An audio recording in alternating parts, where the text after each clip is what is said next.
Finally, at last, we ordered this back in August 2024, and it's now Valentine's Day 2025. And finally, 6 months later, it's arrived. Let's take a look. Boom. Yes, guys, here it is, the Livall Pickaboost 2 e-bike conversion kit. So really excited to get this thing put on the bike and to see what it's like. But not only did we get one, we got two, one each. So excited to try this thing out, and it looks very cool and well packaged. We'll see how it goes. So we'll see you in the next video. So everybody, this is the PikaBoost 2 and it's been installed on my bike. So basically this is an e-bike conversion kit that works with almost any bike, but there has been people saying if your tire's too thin or there's not like thread on it like that, it doesn't grip the same. So you want to be kind of having that sort of fat tire, you know, to really give it what it's designed for. It's got a wee mud guard and all on it here. It's very easy to install. It's literally 4 wee bolts there. You tighten them in and then you tighten that one. You download the app. It takes a couple of minutes to install. And it's a brilliant wee thing. Up here you've got a control function. So you can use this, you press right, actually gives you indicators. Isn't that cool? Right, left indicators. I never thought I'd say that on a bike. And then it's got wee magnets you install up here. So when you brake, the brake light comes on as so. For safety. And it's brilliant. It's got different modes on it. So it's got a power assist mode, which a lot of people will be using. It's different to an e-bike now. I found that it's the only way I can describe it is if you had say you had a child, a 5 or 6 year old child, and they give you a small push every 3 or 4 seconds. That's kind of what it's like. So the faster you pedal, the more boost it'll give you, I find. So if you're doing quite a steady wee speed, you're always getting that wee bit of a boost. Whereas you're going quite slow, it's not giving you a boost that often, if that makes sense. And you simply just press you press that red button twice. That changes the mode to cruise mode. And basically what happens there is once you get to 5 miles an hour or so, and you stop pedaling, it'll just keep going at that speed. Well, it won't stop until you stop. And you can increase your speed when you're doing that by just pushing the up arrow here, or you can pedal faster and speed your own self up, and it'll continue to that speed up to 15 miles an hour. It's got a 500 watt motor in it, but whenever you tell it that you live in the United Kingdom, it automatically brings it down to a 250 watt motor and 15 mile an hour maximum speed to keep it within the law of your country, which is great. A lot of the stuff's done through the app. You can check on the app what mode you're in if you're not sure. But every time you press, so what I find is you press that twice, you go from standalone mode, which is just having the bike with no power, to power assist. You push it twice again, it takes it to cruise mode. Push it twice again, it brings you back to standby mode. So it's pretty simple really. And yeah, you're supposed to get about, if you're on cruise mode, you're expecting sort of 20 or 30 miles. If you're on power assist, you could get maybe 40 or 50 miles out of the battery. And the battery's removable and all, and you actually can charge your phone and everything in there. So it's great because if you want to change your bike, you just take it off and then put it on your next bike. You know, whereas if an e-bike breaks down, it's quite expensive to repair, and do you know what I mean? So this is really easy to put on, easy to install, good fun, and I definitely recommend it. It's even got regenerative power in it. So basically if you're going down a hill, it'll recharge the battery as you're going down a hill. So it's got a lot of tech built into it. Anytime you hit the brake, anytime you hit the front brake with that lever there, that cuts out the motor automatically for safety. Also, if you're going through puddles or wet, it knows if it starts slipping. So if this wheel starts slipping at all, it'll completely stop and just go into standby mode again for safety. And if you tip the bike over more than 35 degrees, so if say you fell off, it automatically stops as well. So lots of great features on it. Now these are available from the Livall Pickaboost website. The Livall website's now live and they're £379.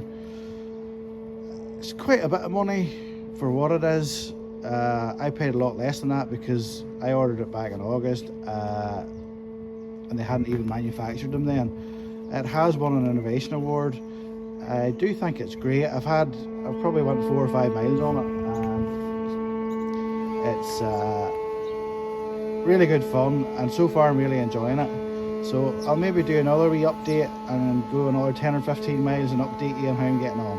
But that is the Livall Pickaboost 2, and I would give it an 8 out of 10. Definitely recommend it for anybody who wants an e-bike that can go a bit of a distance without having to kill yourself.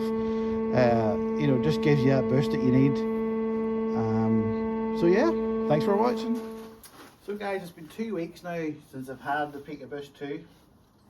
I wanted to run over some of the cons and pros and what I thought about it after I've had it for 2 weeks. First, I go through the cons. Here in the UK, I'm in excuse me, I'm in Northern Ireland. And we get a lot of wet weather. So when this gets wet, the wheel starts slipping. So you'll see video here in a wee second.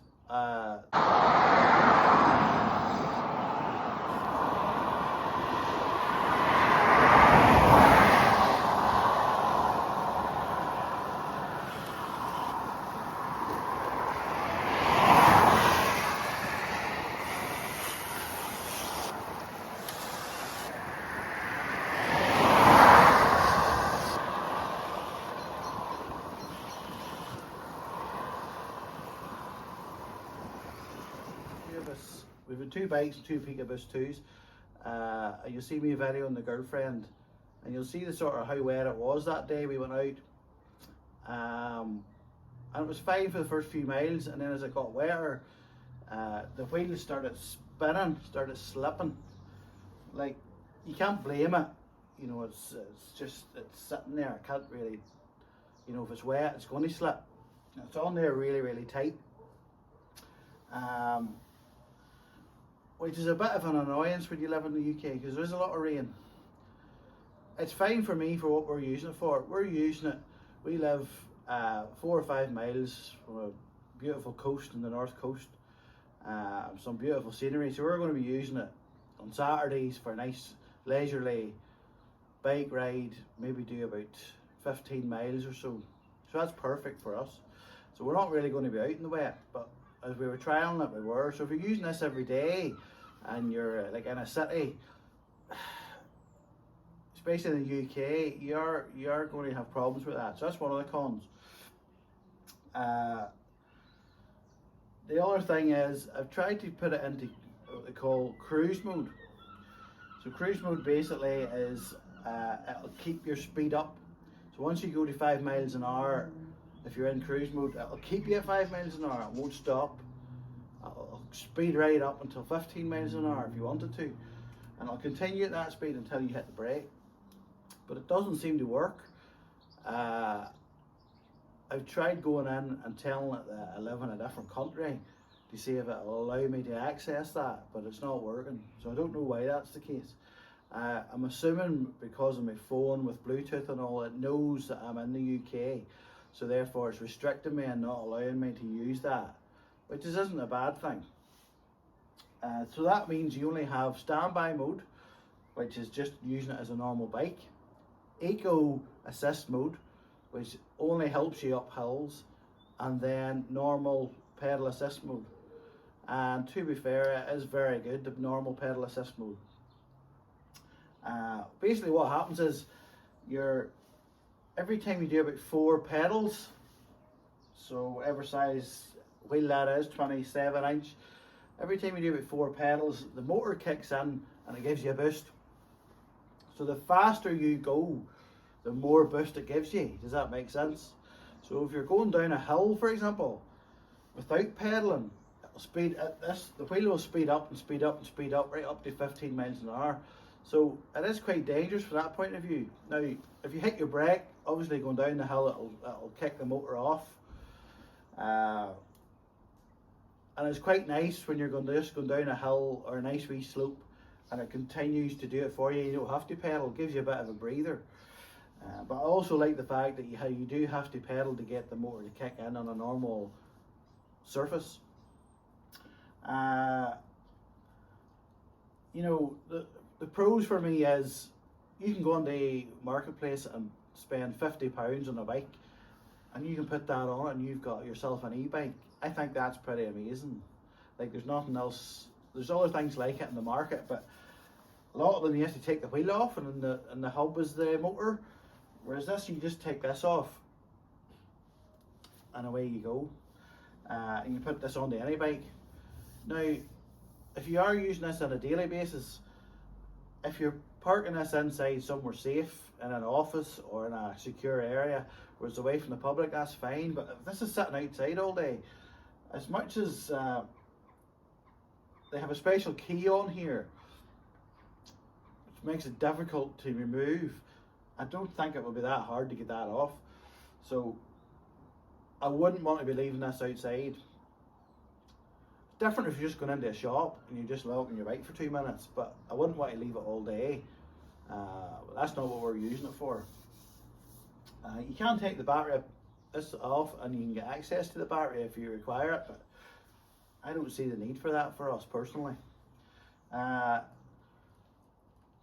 other thing is the control panel at the top here. This here, don't really need it. It's really only there for the brake and for your indicators. Because once you're happy with your modes, you don't really need to change anything else. So it's not really a necessity, if you know what I mean. But overall, for us, I think it's brilliant. You know, to be able to go out and not have to kill yourself going up hills, and just gives you more of a leisurely drive, but you're still having to work, you're still out of breath. But we've done that route about 10-15 miles or so, and with no PikaBoost 2, and when you're not used to cycling, it's really sore on you. So this just makes a massive difference. It means it's more leisurely, we can enjoy it more, and that's what we wanted this for. So for us it's perfect. I think it's a great wee device. And I'm glad I bought it. So I hope that helps. And if you have any other questions, let me know in the comments and I'll do my very best to answer it. Now it is waterproof as well. It's IP66 I believe rated. So it will take a shower, no problem. But just wipe it with a cloth if it's dirty. Don't be putting a power hose on it, because the water will get in there. So thanks for watching. Hope you enjoyed the video. See you again soon.